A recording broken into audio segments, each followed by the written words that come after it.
And her mother is Pulara Devi.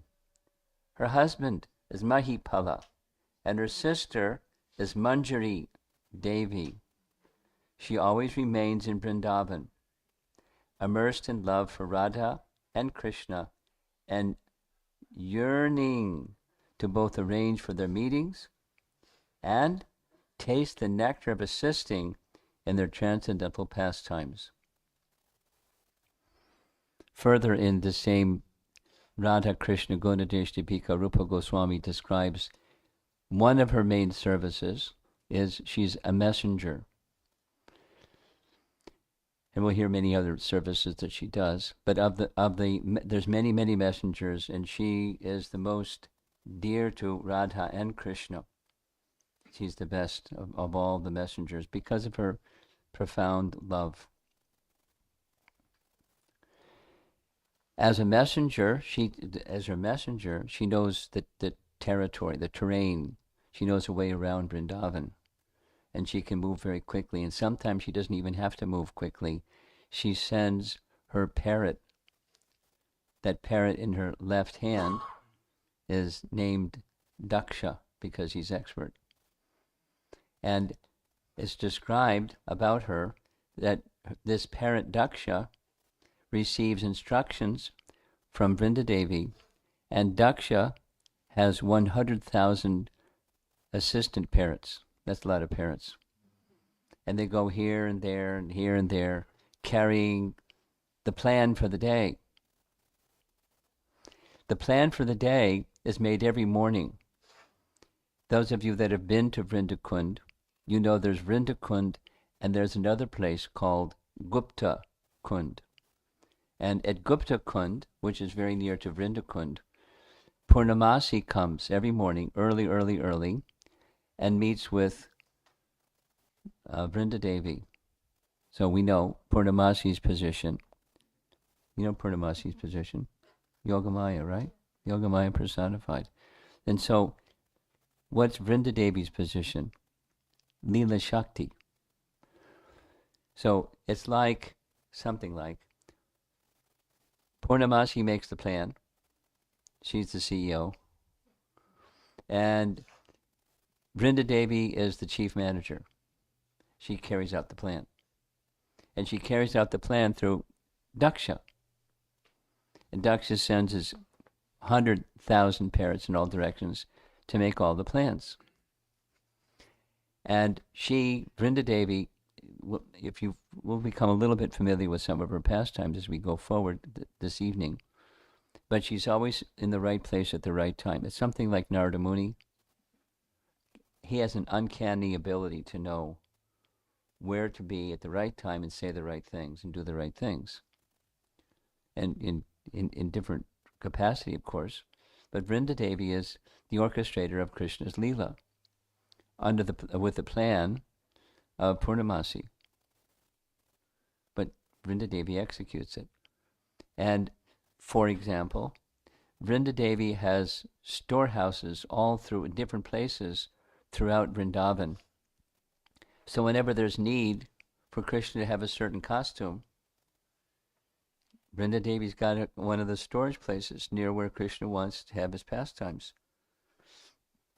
Like a very nice pastime, one very nice pastime takes place at Gauri Kund. You know who's Gauri? Gauri is one of the names of? No, Durga. Durga. Gauri. Durga. So, without the detail of a long pastime, Krishna has a plan. I can tell the pastime, but Krishna has a plan to show up at Gauri Kund because Radha has been sent to go worship Gauri. So Krishna shows up at Gauri Kund in a Gauri costume, arranged by Vrinda Devi. And he stands before the Gauri deity as if the Gauri personality has come out of the deity and he is standing there, and Radharani is worshipping Krishna in the form of Gauri. And Abhimanyu comes along and says, aha! Anyway, there's whole.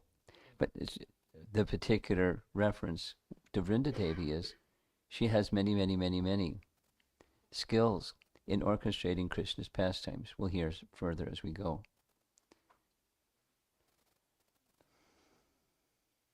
I'm just going to read. As the embodiment of the Lila Shakti, Vrinda Devi is the organizer of all the transcendental pastimes of Radha and Krishna. So they meet every day at Gupta Kund, and there's 8 different times of the day, and the plan for each of the 8 different times of the day is made, and Vrinda Devi's to organize it all. And then sometimes there's unexpected things that happen, so there has to be a game change, a plan change. So Vrinda Devi has backup plans, and she's very, very flexible. And so 2 of the special parrots that are under her care are 2 spies, and they're specifically assigned to find out what Jatila is up to and what Chandravali is up to. And they report back to Vrinda Devi, who then makes the necessary arrangement. The plan is Krishna's, is Purnamasi's plan, and she's executing the plan with the backups. Vrinda Devi makes elaborate arrangements for an appropriate forest spot and specific trees, creepers, fruits, flowers, birds, and other animals. She personally selects the various color combinations, fragrances, songs, and musical instruments to be offered for the pleasure of Radha and Krishna.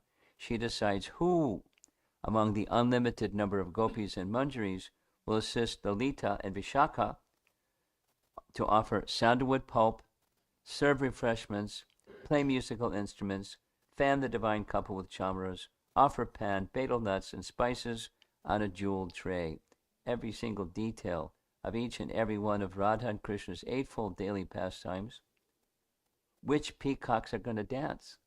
Which bumblebees will hum? Which parrots and kokilas will sing? Which breezes will blow? Is engineered by Vrinda Devi. Vrinda Devi. So she carries a parrot on her left hand and 100,000 parrots flying all over Braja carry Daksha's message that was given to her by Vrinda Devi, which was given by Purnamasi. So it's good teamwork.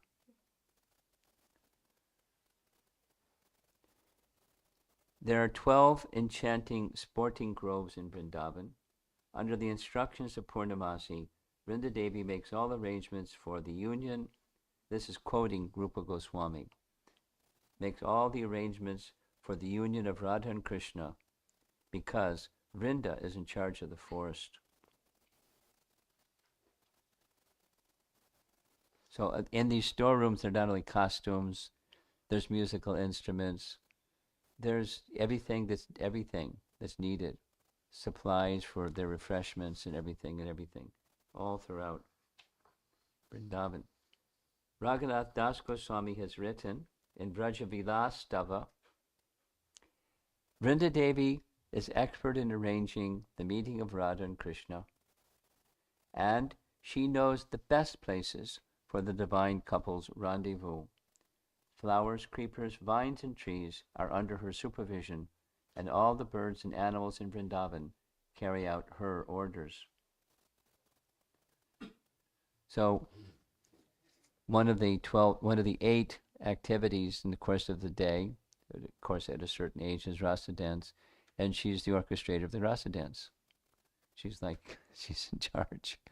Who's going to play which instruments, and who's going to dance, and who's going to do everything. To relieve the fatigue of the rasa dance performers, Vrinda presents pleasingly prepared plates of delicious forest fruits and golden pots of refreshing honey nectar. These are just quoting our acharyas describing Vrinda's activities. Now, I'm reading because I just was working on this today and I didn't have an idea we are going to talk about this until 10 minutes ago. Fortunately, he has a printer.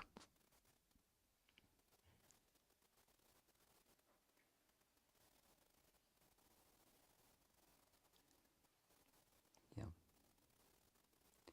Filled with great flood of love and decorating the ever-blossoming groves of Vrindavan with many fragrant flowers, Vrinda Devi creates a festive atmosphere for Sri Sri Radha Krishna to engage in transcendental pastimes with their dear friends. Let me surrender to Vrinda Devi. These are Vrinda Devi Astaka. Some of those prayers are these. Vrinda Devi has a very unique and elevated position in Sri Radha Krishna's pastimes. She arranges the secret and intimate meetings and is a very close associate of Srimati Radhika. So it starts, the eightfold pastime starts with Krishna getting up in the morning. And when Krishna gets up in the morning, he goes down the hill to Pavan Sarovar and takes his bath with Nanda Maharaj. And he then goes up to have his breakfast that Radharani has cooked. So Vrinda Devi is making all the arrangements for Radharani and who's going to cook with Radharani, what the ingredients are, and what she's going to cook. And whatever Radharani wants, because Radharani cooks something different every time she cooks. So it keeps Vrinda Devi busy. Then the next of the eightfold pastimes, he goes out with the cows to the forest of Vrindavan, while Srimati Radharani and her associates walk back to her home in Yavat. On the way, Srimati Radhika stops at Vrindakund and secretly meets Krishna there at the spot named Gupta Kund. Gupta means hidden. You're good. You know all these things from these clocks that you have in your house. They give you all kinds of secrets, right?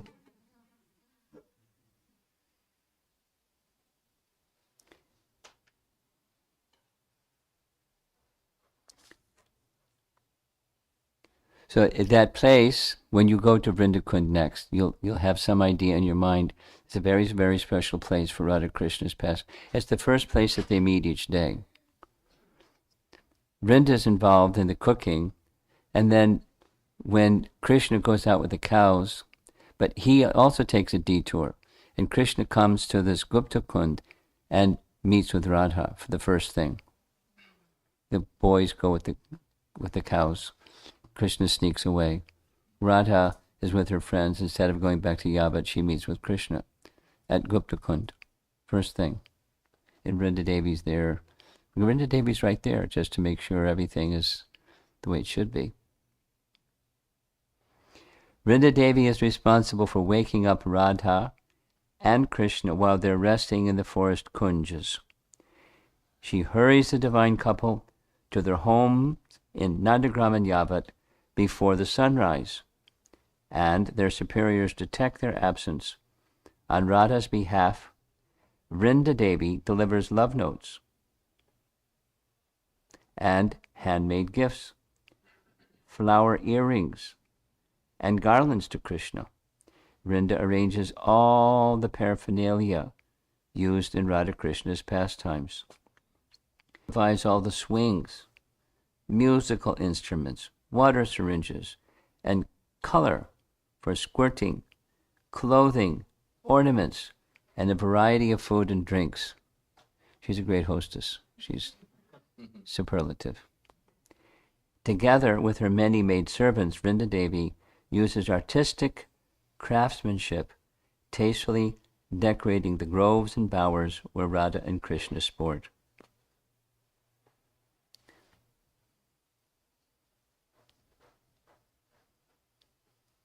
Now, here's some other personalities besides Purnamasi that are closely connected with Vrinda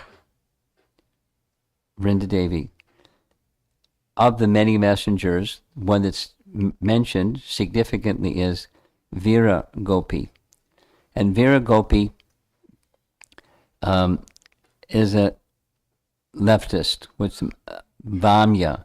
She's has a sharp tongue, and she speaks very boldly and bluntly, but she also has the capacity to speak sweetly. Vrinda generally is a very sweet-speaking person. And these are two chief messengers of Krishna. Her name is mentioned several places. Vrinda has a cousin sister, and her cousin sister's name is Barha. And Barha is rainy season personified. I found out about Barha from a book that Srila Prabhupada wrote in 1962 called Light of the Bhagavad. You okay? You okay? Okay. Light of the Bhagavad is Srila Prabhupada's writing for the people of Japan, or there was a conference to be held in Japan, and he was drawing from Canto 10, Chapter 20, and the topic of Canto 10, Chapter 20 is the rainy season and the autumn season.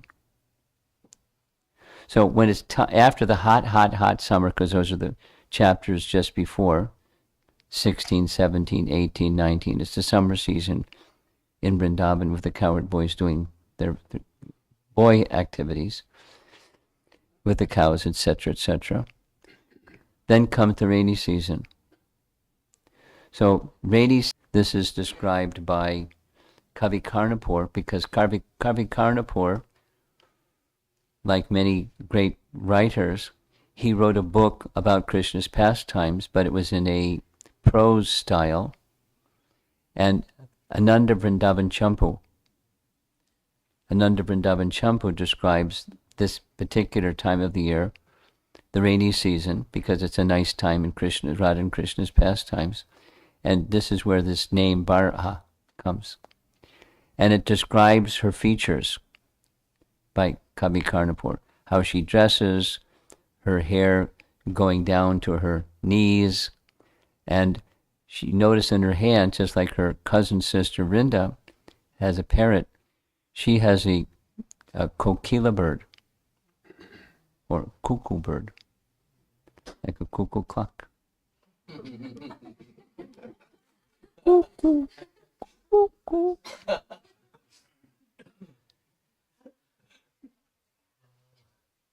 Takes after her cousin sister, and these personalities are essential in the annual pastimes, and sometimes in cases the daily pastimes of Radha and Krishna. And it doesn't say anything about when Vrinda Devi sleeps. It sounds like she doesn't sleep. She's just with them all the time, or making arrangement for them all the time in all details and all details and all details. Here's a very nice ISKCON painting of Vrinda Devi. Now she doesn't have the parrot in her left hand, but there's a parrot by her hand. A nice artist. And here's a deity of Vrinda Devi. Here's another nice painting of Vrinda Devi. And now we're going to take a visit to Vrinda Kund. Some of you have been to Vrinda Kund. The history of the deity that's there, is my understanding, I want to cross-verify that I've understood correctly, but the deity of Vrinda Devi was first worshipped by Rupa Goswami. We hear a lot about Rupa Goswami after much endeavor and mercy.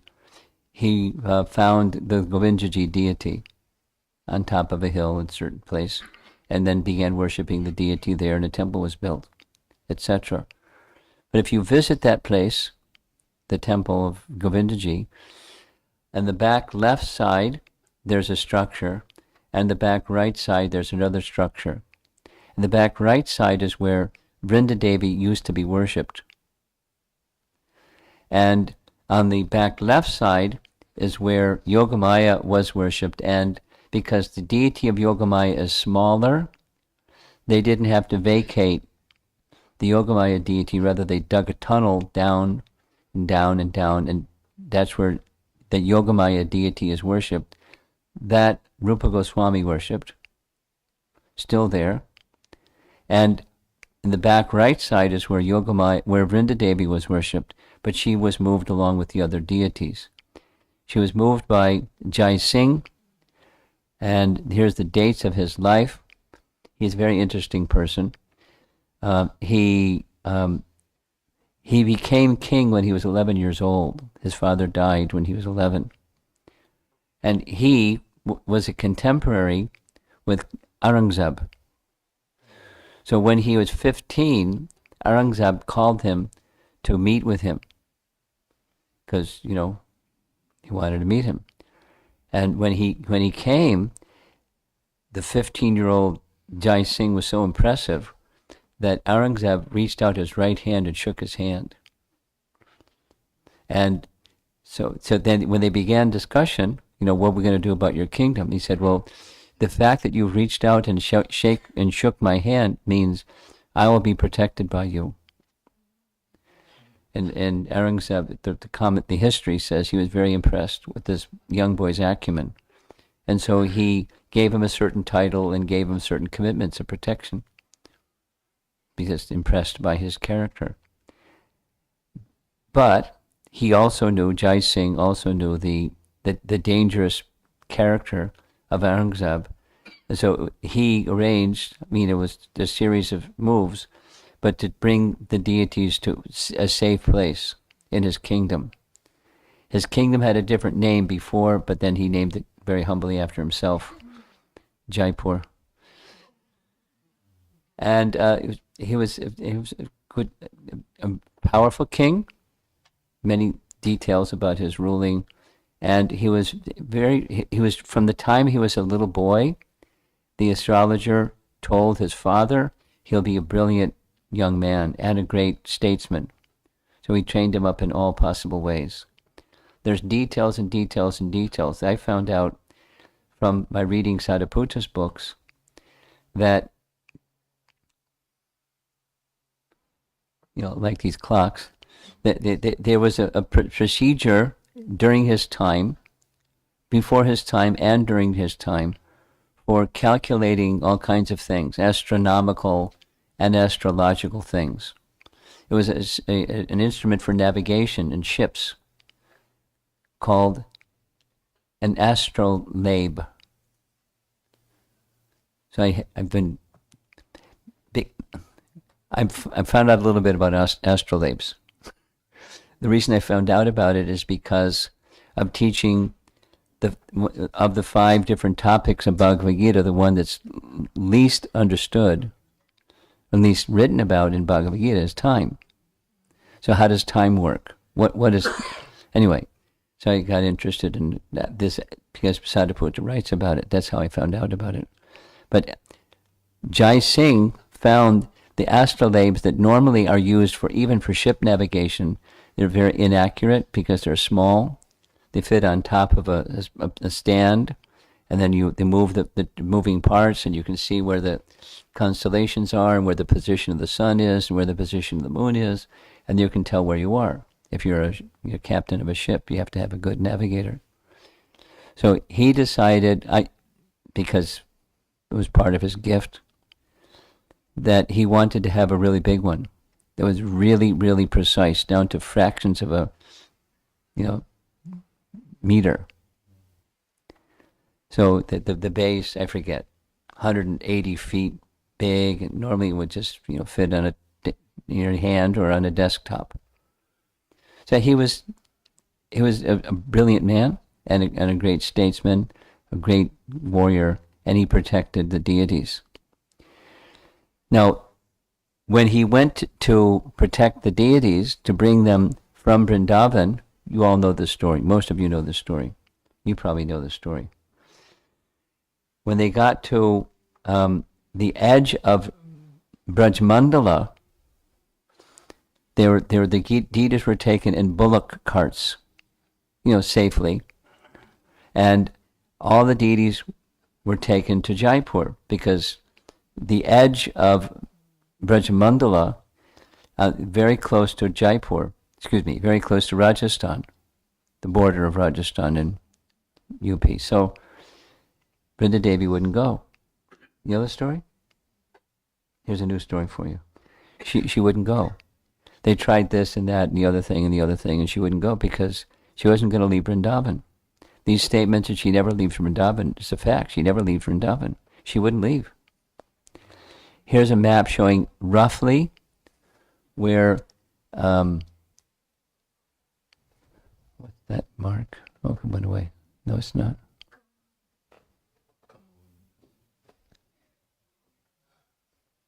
Okay. Oh well. Anyway, so on the going it towards the middle on the left, that's Govardhan Hill. Up above Govardhan Hill is Nandagram, and anyway, you can see, maybe you can read Varsana and Nandagram, and over to the left is Kamavan, and it's in that area. That's where, toward the edge, maybe it's a little further, towards the edge of Brajmandal. Now, Vrinda Devi was taken there, she wouldn't leave. She was worshipped for some time, and then her whereabouts was lost, as happened. This is, post the time of Rupa Goswami. He found the deity, and the deity was being worshipped properly by him, and then so forth and so on, and then taken to the area of Vrindakund, and it was lost. Now, many of you know Dinabandhu, and by the grace of this Madhavadas Baba, he found the deity some 50, 60 years before he was unable to continue with the worship. He was very much moved by the bhakti of Dinabandhu and the safety for the deity being part of ISKCON, and so he gave the deity to Dinabandhu to take care of. He promised to build a nice temple. There's the nice little temple. And inside the nice little temple, in front of the temple, is Vrindakund. Over to the side is Guptakund.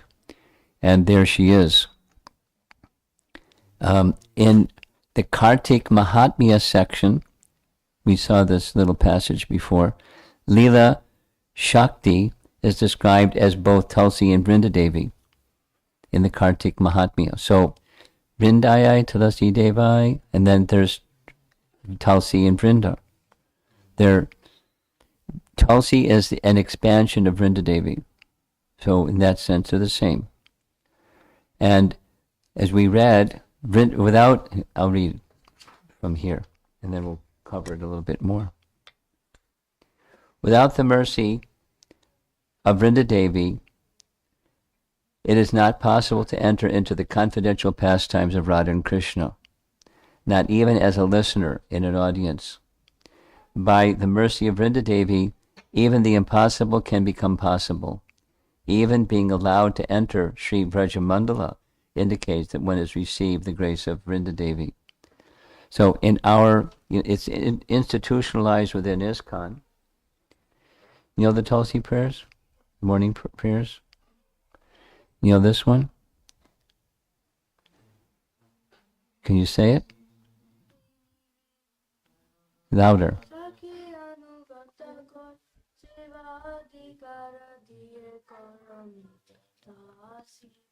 I beg you to make me a follower of the cowherd damsels of Vraja.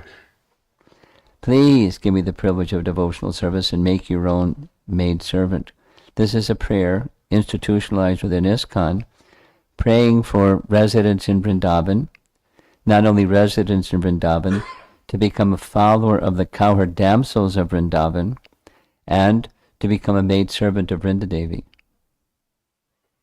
Now, Vrinda Devi can mean Tulsi Devi, and Vrinda Devi can mean Vrinda Devi, the Vraja Leela coordinator, the Leela Shakti of the Krishna's pastimes, and assist her.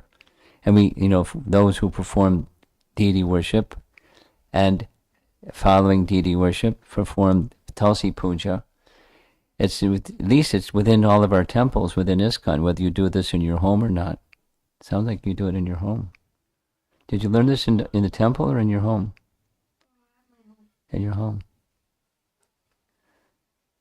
Good for you. Good for your parents to train you like this. It's good. There's another from Vishwanath Chakravarti Thakur in one of his writings, Sankalpa Druma. He says essentially the same thing. O Vrinda Devi, O protect us of the moving and non-moving living entities in Vrindavan. You are wealthy in the mercy of the divine couple who enjoy pastimes in Vraja. Please be merciful to me. Please place me among Sri Radha's associates. Oh, without the mercy of Vrinda Devi, it's not possible. She's the gatekeeper. She's got all the keys. She's in charge. But she's very merciful, and she's happy to have someone assist her as long as they understand what assisting means. Now, here's a personal gripe. There's a popular notion about Vrinda and the cursing of Vrinda, the cursing. So I don't like it. Here's the Vaishnava picture. Contemplating Vrinda's kindness in making wonderful arrangements for her loving pastimes with Krishna, Srimati Radhika once summoned Lalita and Vishaka and made a plan to reciprocate with Vrinda Devi.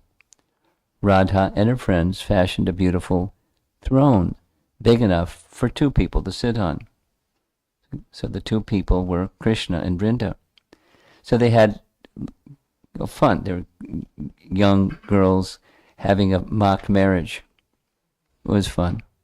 Vishaka then sat Krishna beside Vrinda in a playful mood, full of laughter, taking the role of a priest. Lalita began chanting the mantras for invoking marriage. Sri Radha personally exchanged the flower garlands between Krishna and Vrinda Devi. And so this wonderful wedding ceremony was performed. However, the fun stopped when they tied the knot between Krishna's dhoti and Vrinda Devi's sari, and she panicked. Wait a minute, this is a wedding. And she stood up and tried to run, but she couldn't run because her cloth was tied to Krishna's cloth. So this is the wedding description that I think is very nice. And the other one I don't like. So if you like it, you can go ahead and keep liking it. I don't like it. So this is a little bit about Vrinda Devi, and as I continue over because this seminar is going to be in Potomac in the second weekend of February, so I still have some time. I'll be more absorbed in the topics and more references, I'm sure. Nice close-up photograph of the deity of Vrinda Devi and Vrinda Kund. And I just recently came across this is the last slide is, what should we be aspiring for? What should we be aspiring for? In Rupa Goswami's Padyavali, he quotes a verse that was written by the initiating spiritual master, the Diksha Guru of Chaitanya Mahaprabhu. The initiating of the Diksha Guru of Chaitanya Mahaprabhu was? Gosh, this boy is sharp. Do you read Prabhupada's books too? Just hear from your dad? Okay. Ishwara Puri. So Ishwara Puri was a disciple of Madhavendra Puri. Fantastic. Maybe I should come and spend some time at your home with you guys. So, Madhavendra Puri, in the line of Madhvacharya, was the first in that line of Madhvacharya to display the symptoms of two things: love in separation and Madhurya Rasa. Deeply, deeply, deeply absorbed in both. Madhurya Rasa, the feelings of separation of a conjugal lover of Krishna from his association. And that was also passed on to Ishwara Puri. And that loving association, the aspiring for loving association in Madhurya Rasa, in the mood of separation, is Lord Chaitanya's teachings. And it's the teachings of our Goswamis, and it's the teaching of our line. So on the one hand and on the other hand, on the one hand, how many times has Prabhupada written or spoken about back home, back to Godhead? Lots, right? And on the other hand, there's this teaching that says, Manma Janmani Shvare Bhavatad Bhakti Rahaitaki Twayi, not aspiring to go back to Godhead, but aspiring birth after birth to just be engaged in loving service of Krishna.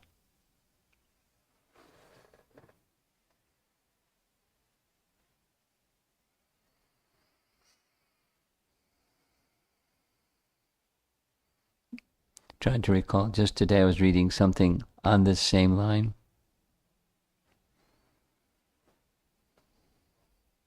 Yes, it was with this group of Chinese devotees. Sudama Brahman, he also had the same aspiration.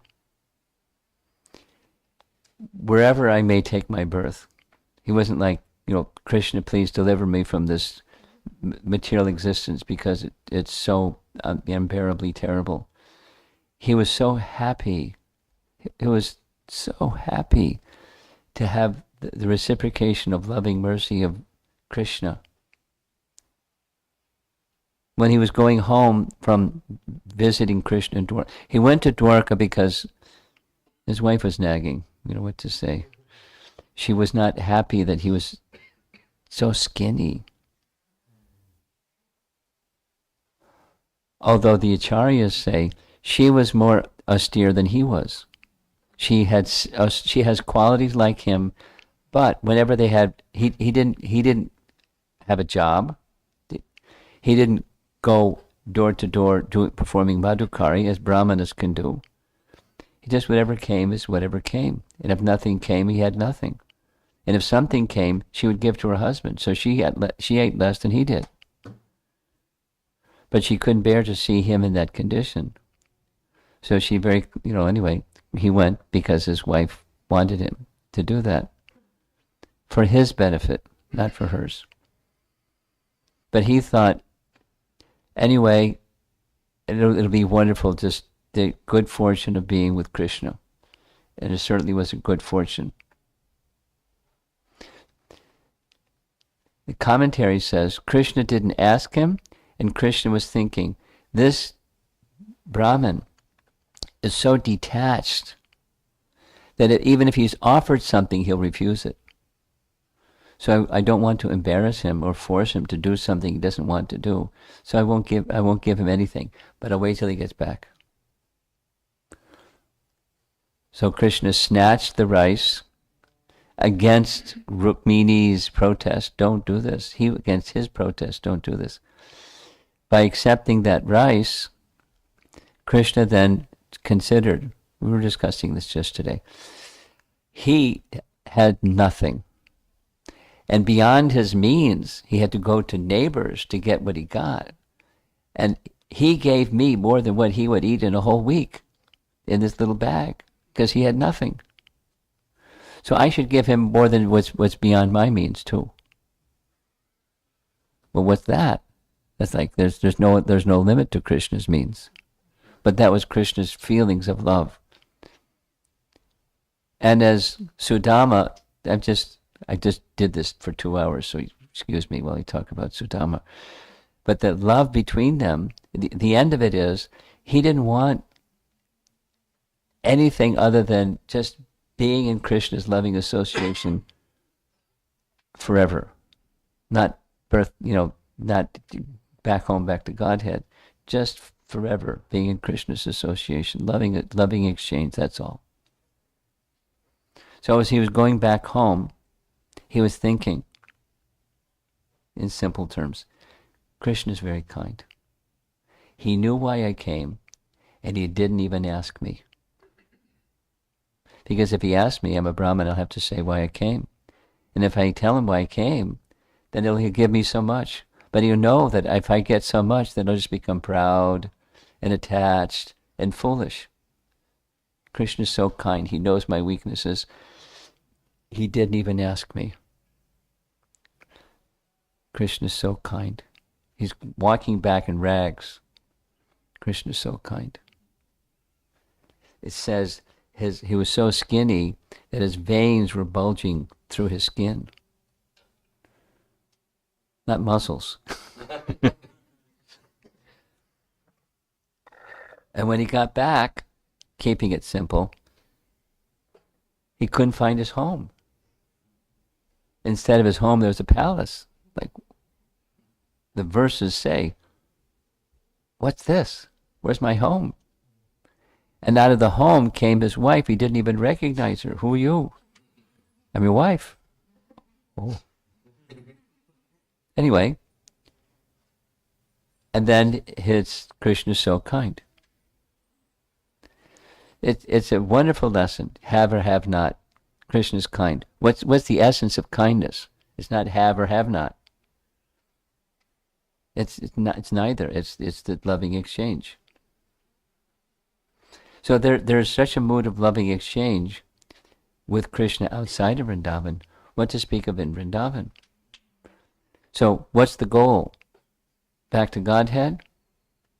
Or being engaged in loving exchanges with Krishna, which means whatever it means. Meaning in this lifetime, next lifetime, wherever, whatever.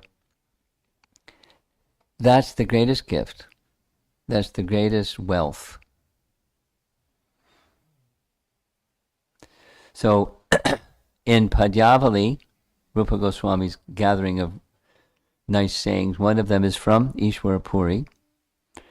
And it's as if he's having a discussion with persons who are saying, look, you're a sannyasi that has taken sannyas in the Shankara Sampradaya, because Puri is one of the names of those who take sannyas in the Shankara Sampradaya. Bharati is another one, Chaitanya Mahaprabhu accepted. Anyway, you're not doing what sannyasis do in Shankara Sampradaya. So what's going on with you? So he writes, let the twice-born enter the fearless kingdom of yoga, Vedic study, and solitary meditation in the forest. Let them become liberated in that way. As for us, we will spend hundreds of thousands of births chanting the holy name of Lord Krishna, whose splendid dark complexion and yellow garments are like a host of blue lotus flowers blooming in a grove of yellow flower-bearing kadamba trees. He just wants the rasa of Krishna Bhakti.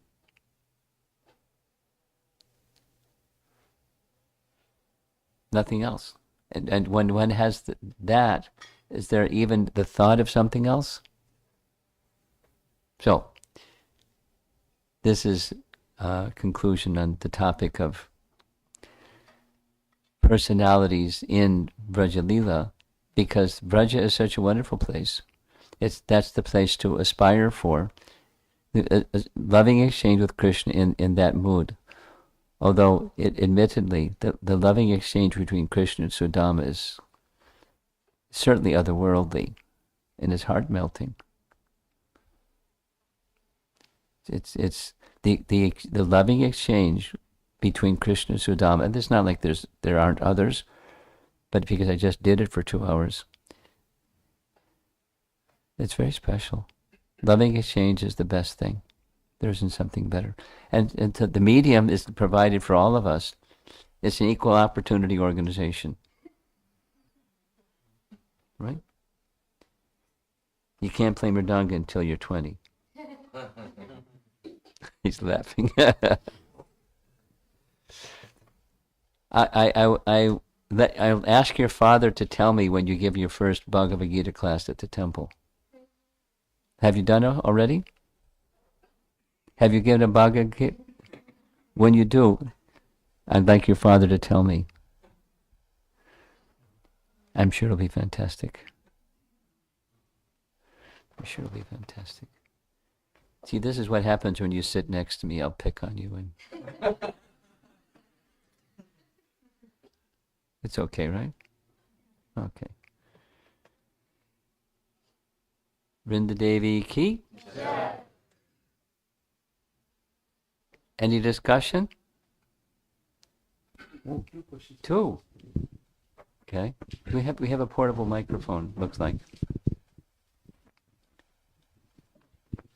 Firstly, thank you so much, Maharaj, for sharing the beautiful pastimes of Vrinda Devi. My question about Vrinda Devi is that if her position is so prominent, Hare Krishna, Keep going. why is she not in the Ashtasakhis? Is there a reason? Yeah, she has a different function. She has a different function. Separate. Has a different function. Separate from, different function, yes. Okay. Thank you, Maharaj. She's,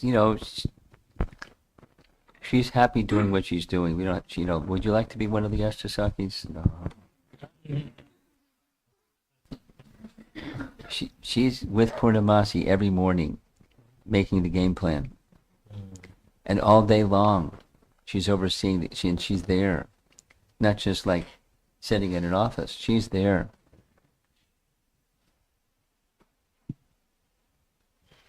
She doesn't want anything else. And, Krishna's happy having her do what she is good at doing. She's the best. She's the best.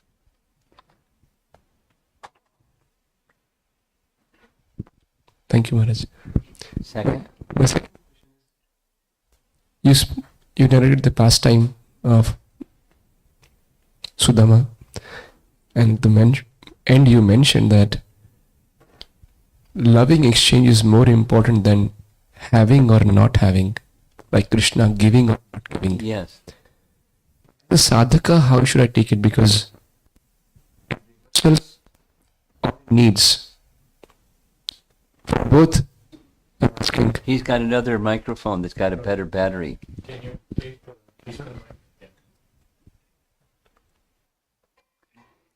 But the microphone cable isn't going to go throughout the whole room. Do you have another battery for this portable mic?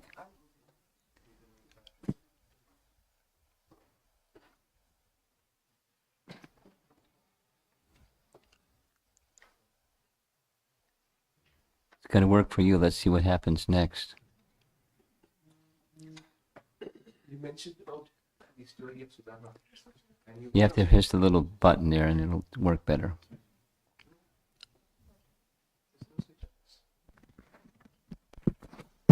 Yeah. So, you mentioned Tattva is the loving exchange is more important than having or not having. Yes. So, as a sadhaka, how should I understand? Because for me, either in reversal or where I'm asking something, for both, I'm approaching the Lord. And whether He gives or not, in either of them, how should I understand that there is love? Because sometimes I see, oh, Lord did not allow this. And I don't see that as love. I see, okay, He did not, must be a plan, because I don't have the feeling that Sudama has. So, what is that as a sadhaka I should do to understand it? Yeah, your father, I noticed. Does it ever happen? The answer is yes. Does it ever happen that your child wants something and they don't get what they want? Yes. And why are you being unkind and not giving them what they want? Because it may not be the appropriate thing for them. And they're wanting, they think it's a need, not just a want. And, so you're depriving them. A lot of these kinds of questions are really easy from the parent to child perspective, because Krishna is a loving person. And loving persons don't always, they're not order suppliers. They may give something that the person who they're giving it to or taking it from think it's, not, they're second guessing Krishna. I've got a better plan. And my plan is, and Krishna should do what my plan is because I've got the better plan. I mean, it's not saying you. It's, it's just conditioning is like that.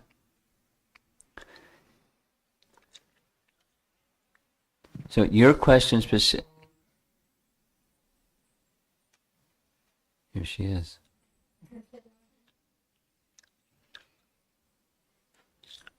Okay. Your question is, how should you look upon those situations that look like they're not loving because you perceive a need, and that need, you're a devotee asking for something that you need, and that need isn't being met.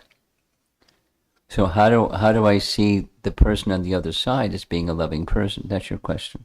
Because it's Their only plan is better than your plan. That's the answer. But it's only here. It's not coming here. Yeah. It's not coming here. Okay. Oh, so you're saying, why am I not feeling love? Right. Although with my head I can say, it's not happening because it's not good for me. From my heart I'm feeling, I've been betrayed. My plan is the better plan, after all. So it's part of love. Is that the person with whom. This is something I was saying about 4 times in the course of this whole narration. Is this the kind of person who you'd like to have a loving relationship with? Sudama and Krishna. How Krishna. Because, look, when Sudama was ashamed, he didn't show Krishna, he didn't tell Krishna about this little cloth that had been tied up with 4 handfuls of broken rice. He didn't tell him about it. Krishna knew. He was hiding it by his cloth. Krishna was asking him. He remained silent. No, just think about a parent and a child. And he's remaining silent, he's looking down. And Krishna knows he's ashamed. And then, so Krishna's thinking, this is our acharyas, you're a brahmana, and that the intention for which you came here should be fulfilled. It shouldn't be not fulfilled. So then Krishna, listen, Bhagavad Gita 9:27. Do you know the verse? Patram pushpam palam toyam yome bhaktya prayam. The very same verse is there in Canto 10, Chapter 81. And Krishna's saying it because it doesn't matter how insignificant it is. Just offer it with love. You have such love for me. Just, please. He didn't say he had it. He didn't say no. He didn't say yes. He was embarrassed and shy. Krishna snatched it. Now, that's abusive. In our modern context. It's not love. Someone's feeling, it's love. So it depends on the relationship, whether Krishna does or doesn't do, and how he does, and what he says, and everything. But it's a loving exchange. And Sudama wasn't going whining and complaining, oh, you don't love me, or feeling that. Anyway. what Krishna, what the essence of what Krishna wants from us is our love.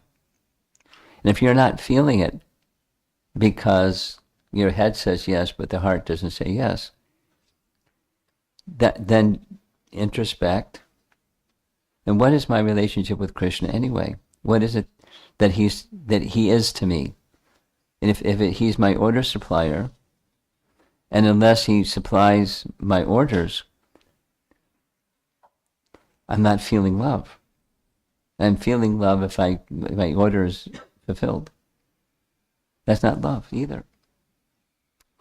So we're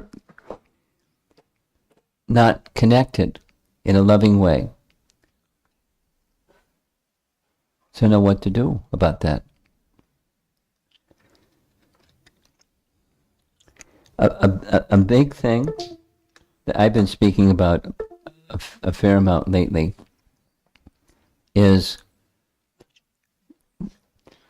the Swadharma and Paradharma. There's duties, whatever they are.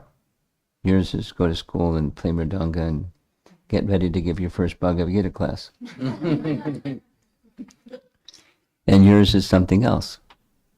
And each of us is something else. When we do those things, the tendency is to do them to get something. Swadharma, in the mode of goodness, is or it's just it's to be done. And then it becomes mechanical. The life is bhakti. It's not you do something because I'll get clean. It'll make me pure. It's to be done because it's what has to become, what you need and I need, and each of us, is focus on the love and devotion behind the act, the regulation, the regulative duties, prescribed duties, Prabhupada calls it. And you do them not just as a sacrifice to the Supreme, but with love. What's the difference between Karma Yoga and Bhakti Yoga? The elements of Karma Yoga are within Bhakti Yoga at plus. So the focus...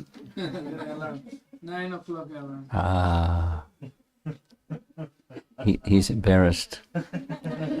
So we won't tease him anymore because he's embarrassed, because that wouldn't be loving. Look at that thing go.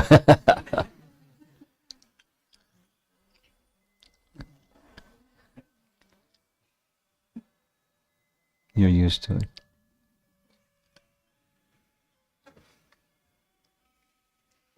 The essence is the loving exchange. That's the essence. And that's the greatest gift. And whatever we need, you and I, and that every one of us need, is to connect with that, because that's the essence of bhakti. The essence of bhakti is not what we do. The essence of bhakti is the consciousness behind what we do. So we do what we're supposed to do. We follow the regulations of bhakti. But the purpose of those regulations of bhakti is what? To awaken the dormant consciousness of love. So if I'm not feeling love, it has something to do with the attentiveness that I'm investing in the activities of bhakti. So we need to continue carefully following, examining how well I'm following. Is there some qualitative way I'm not properly following? And then go a little deeper. And so gatherings like this, I mean, the topic I was going to speak about, because I thought it was going to be college students, was something altogether different. But with this audience, with this group, and I'm sure you can have very wholesome kinds of discussions with persons in this group, this gathering. I guess it's the Bhakti Vriksha Group Plus, on fundamentals that are going to awaken bhakti. So that's where you give your attention going forward in time. What's going to enrich my bhakti? my mood of loving feelings for Krishna in whatever you do.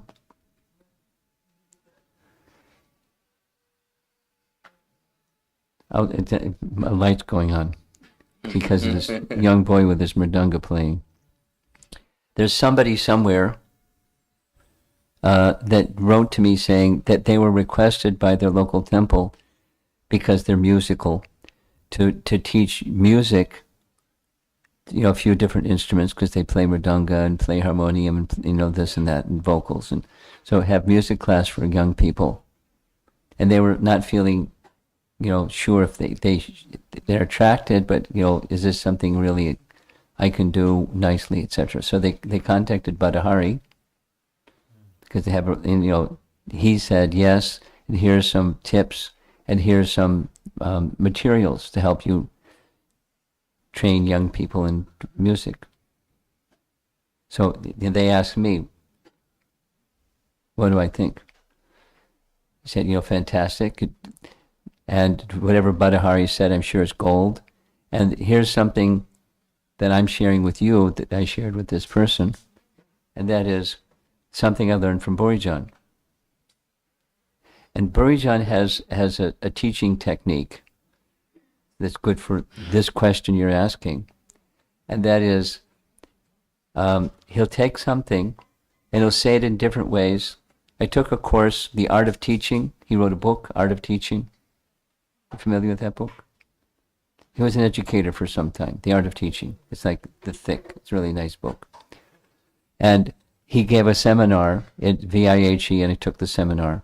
And every day, for 28 days, he repeated the same thing. From this angle, that angle, that angle, and it's still with me today. That was so many years ago.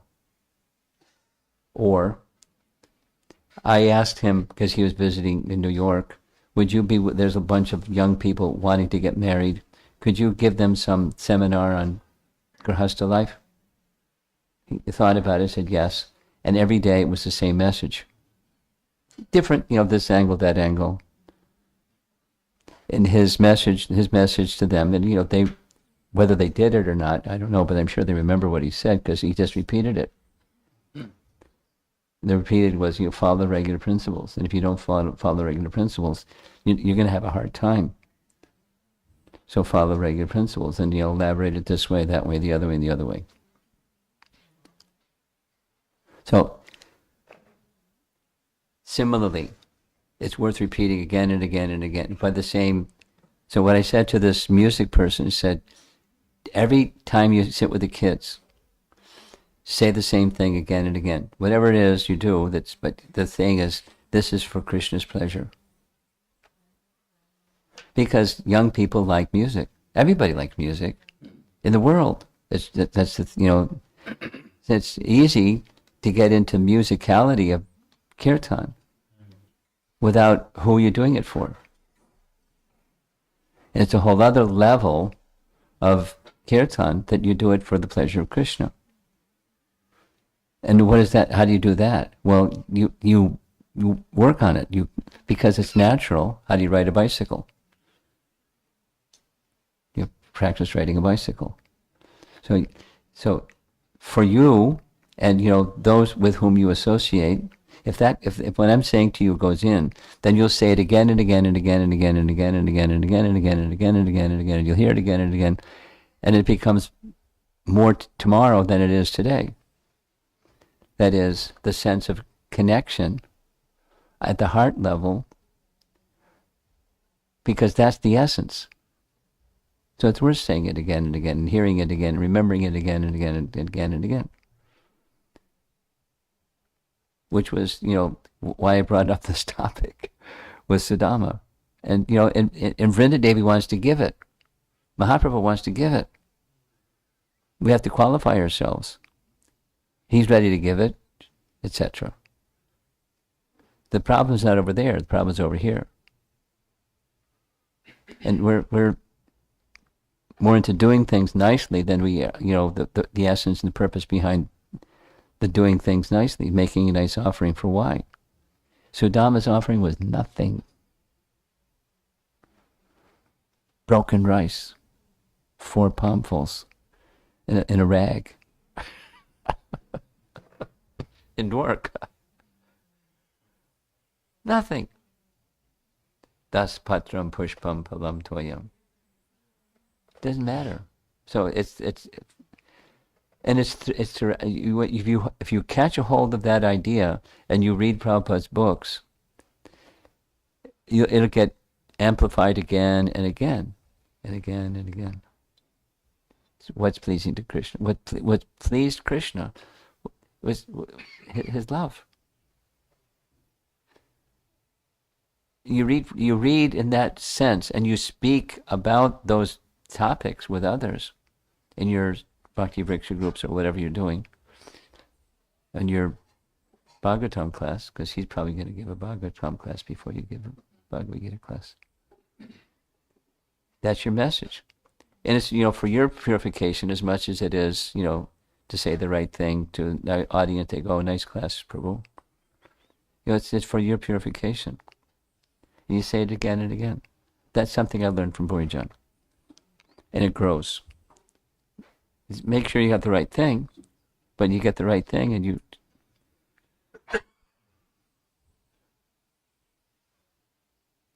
Bhakti is from the heart. The alignment of the heart and the mind and the body.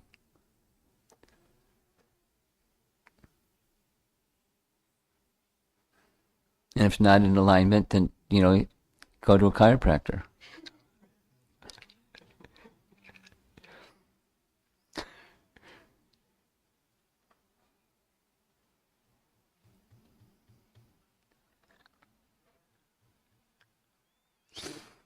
Anyone else? We have 2 hands. We have a microphone in 2 hands.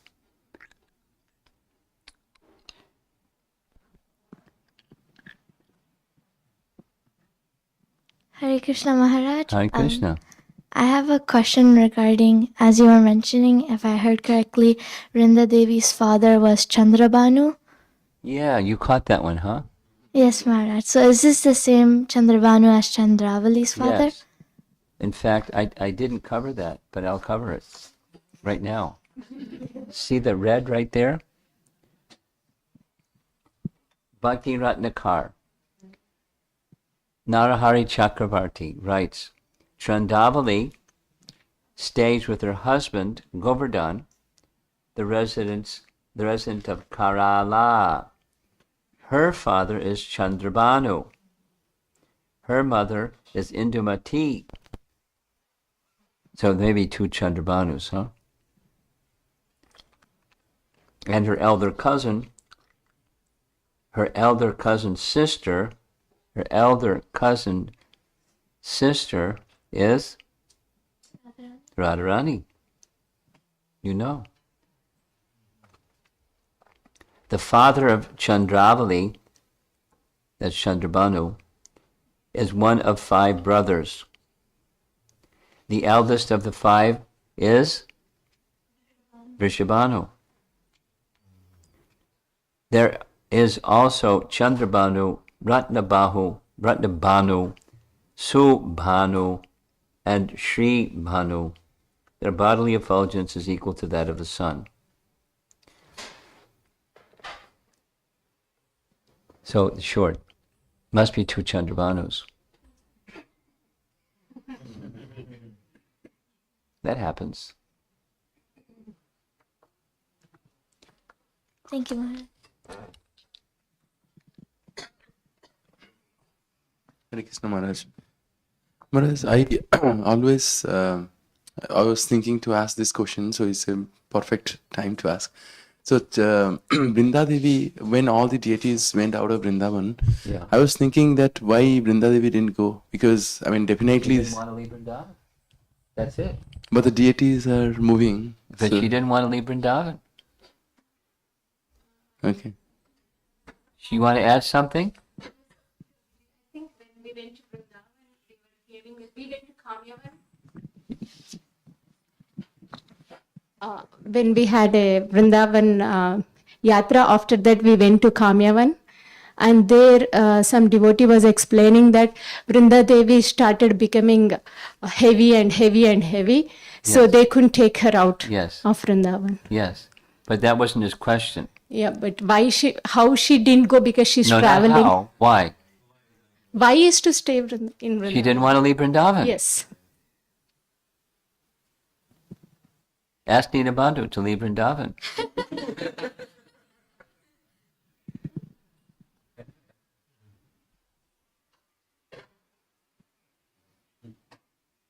She didn't want to leave Vrindavan. Anyone else? Online question, fantastic. All we need is a microphone that works. From Shri Radhika Didi, is it correct to understand that both Vrinda Devi and Purnmashi have similar services, that of arranging Radha and Krishna's pastimes in Vrindavan? Similar but different. One is the visionary and the other is the executor. Next. That's it? You got something else? No? Okay, you have something. A couple from yesterday, I don't know whether we can take them. Yeah, let's do this and then yesterday.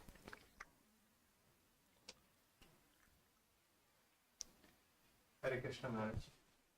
Thank you for the wonderful class. So the question is about Madhavendra Puri. When we hear about Madhavendra Puri, we can't think of anything else than that he's a Vaishnava. The Kheer Chor Gopinath pastime, and I heard you mention even the Ishwara Puri, Etc. the Shankaracharya lineage. So I always had this doubt that Chaitanya Mahaprabhu took initiation from. That was the style at the time. Bharati Sampradaya. It's just one of the 10 names, and he was a Mayavadi. He had initiation in that line. So that was the procedure at the time. It's not the current procedure. Yes, Maharaj. But we also hear Chaitanya Mahaprabhu say that, my guru gave me, he asked me to chant the Hare Krishna That's mantra. Ishwar Puri. Yeah. So what's the problem? No, I'm just The confused. name, that the title goes with the sannyas initiation. But those that had that sannyas initiation weren't teaching Mayavad philosophy, like Madhavendra Puri and Ishwara Puri. So was it like that they understood Shankaracharya's teachings correctly? Because we say that. Well, of course they did. Vaishnavas understand his teachings correctly. Yeah. But the accepting of a sannyas is not meaning that you accept his philosophy. It's just what they did at the time. What can I say? You probably wouldn't have taken sannyas. Shankaracharya. Go ahead. Yeah. Maharaj, there are 5 questions. First question is from Dauji Nitai Prabhuji, who is sitting right there, our host for today. Hare Krishna Maharaj, while we can try to have a pure prayerful intention, we might not have always right purpose. That's How right. can we align our purpose to our intention? Well, let's start with Sambandha, then Abhidheya, and then Prayojana. I mean, get your understandings correct, and then align your understandings with your practices, and keep readjusting your practices, because the tendency is to be conditioned rather than liberated. So you have to continue to look at the practices, are they in alignment with the understandings? And keep practicing like that. And then progressively purification.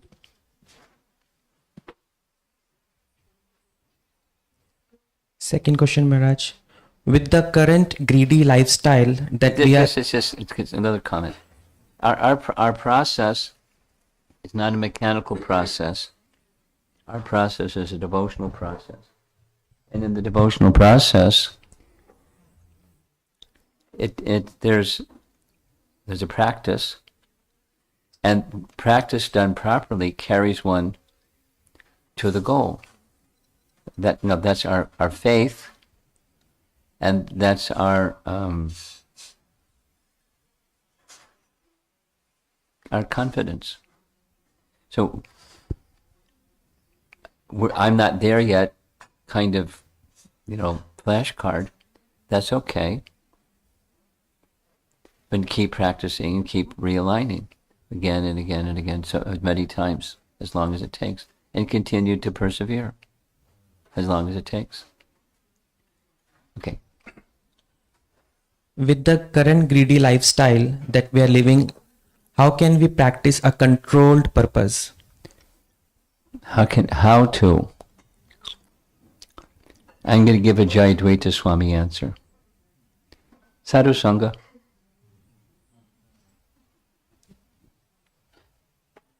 Next. Sanchari Dasi. I mean, you can unpack Sadhu Sangha and say, here's this strand, and here's that strand, here's that strand, here's that strand. Put it back together and you get Sadhu Sangha. You associate with sadhus. There's some faith, and you're the how-to is how do I get to over there, and I'm over here. Sadhu Sangha, and with Sadhu Sangha you do what sadhus do, Bhajana Kriya. You keep doing Bhajana Kriya, heading for what that goal is, and you stay in good Sadhu Sangha. And you'll gradually you get the obstacles removed. Next. How do we differentiate between being self-honest versus self-deprecating? How can we keep ourselves accountable to stop or overcome the tendency to be self-deprecating in our spiritual life? Well, the principle is simple. The modes of nature are the obstacle. Tamagun goes against progress. The self-deprecating is blaming others or blaming oneself. The blame game is faulting others or faulting oneself. It's the circumstance, it's something, or it's me, or I'm bad, or something.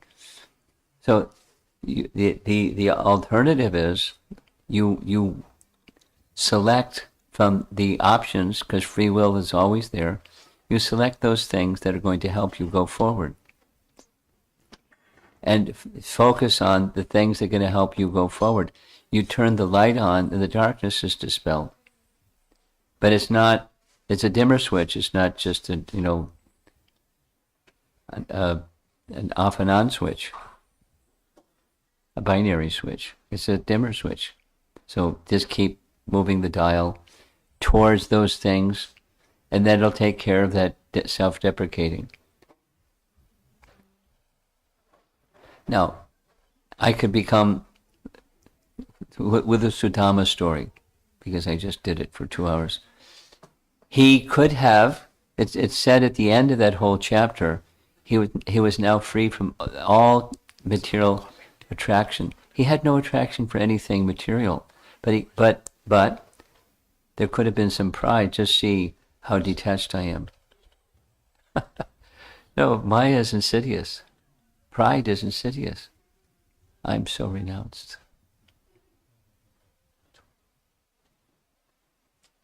So, That's it, Maharaj. self-deprecating. Just go for the positive. Turn the light on. Keep moving the dial, brighter and brighter, little by little. Okay, thank you very much. Oops, you have something. Yes. So Maharaj, who is it mentioned? Who is Sudama in Gauralila? Like, who's the personality? That's a nice question. I'm sure it's in Gauragunadishtapika. Does anybody happen to know? Nukula Brahmachari. Thank you. Yeah. Thank you. Did you know that one? Oh. I had read it some time ago, but I had forgotten. Nukula Brahmachari.